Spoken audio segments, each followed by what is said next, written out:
Bir çirkin suda yağılıp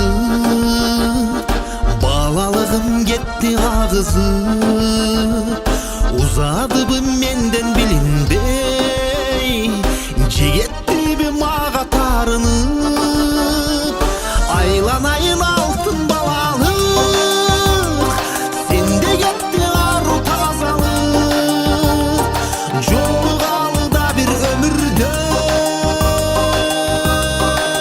hey tübönük birge kalalık aylanayın altın balalık.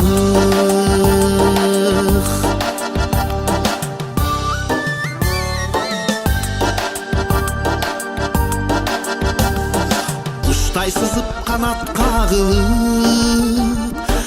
ayılıma geldim sağınıp gözden uçat şirin balalık kayda kaldı menden caşın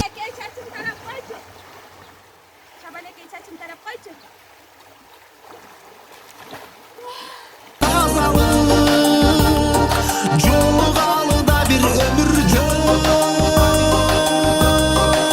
hey tübönük birge kalalık aylanayın altın balalık.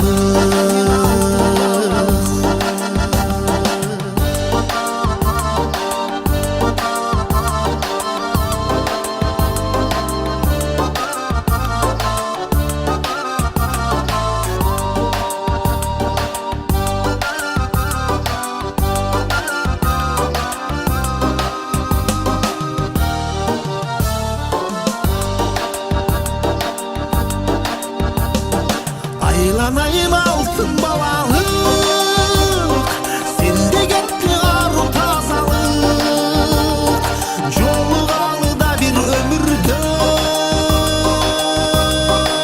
hey tübönük birge kalalık aylanayın altın balalık